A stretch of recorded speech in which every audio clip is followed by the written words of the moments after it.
Tower of Fantasy recently opened pre-registrations for their upcoming global release in the third quarter of 2022, but things aren't looking too good, ranging from their monthly earnings to the removal of their booba slider in the most recent beta test. Before we go any further though, I do want to give a quick shout out to all of our patrons over on Patreon. While this channel is technically monetized due to the nature of a lot of the content, Patreon allows for me to at least make something off of these videos, so kudos guys, you guys rock.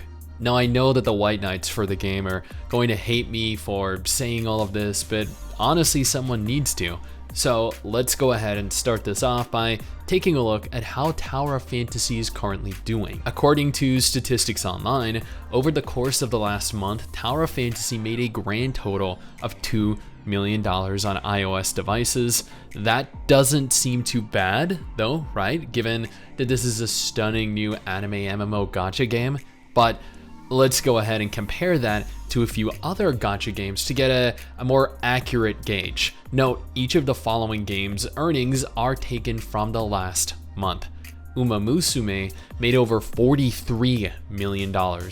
Fate Grand Order made over $39 million. Heaven Burns Red earned $16 million. Azure Lane made over $6 million. Blue Archive made over $5.5 million.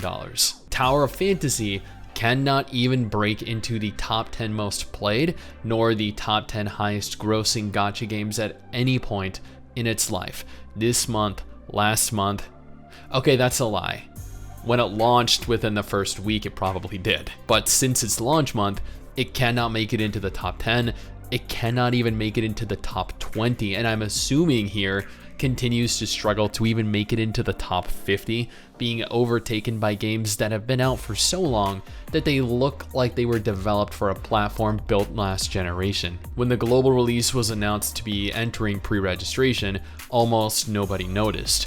Disregarding their Discord community, almost nobody even knows that the game exists, let alone is aware that the game is about to launch in the next month or two. Yet, online, news broke that Aethergazer was releasing globally, and social media went wild with praise and anticipation. Given how many times I've covered Tower of Fantasy, and the fact that I've generated millions of views to my videos on the game, I honestly would have anticipated more, anticipation, for lack of a better word. Yet, we've seen players more excited for other gacha games like Counterside, for Artery Gear Fusion, and in the last few days for Aethergazer. All games that I've actually covered, by the way, if you're interested in watching those. Now, I fully understand why there is so much hate for Tower Fantasy Online. I did a video exposing just some of the things that they've done, not only abuse, but plagiarism, but theft. This is disregarding the cataclysmic issues that they had during the Chinese launch. Players they don't trust the developers, they don't trust the publishers, and given their abysmal earnings, it looks like they're trying to release as fast as they can over here to recoup some of their no doubt exorbitantly expensive game. Honestly, Tower of Fantasy isn't in a good spot right now. Pre-registrations are moving up slowly, rewards for pre-registering aren't even very good.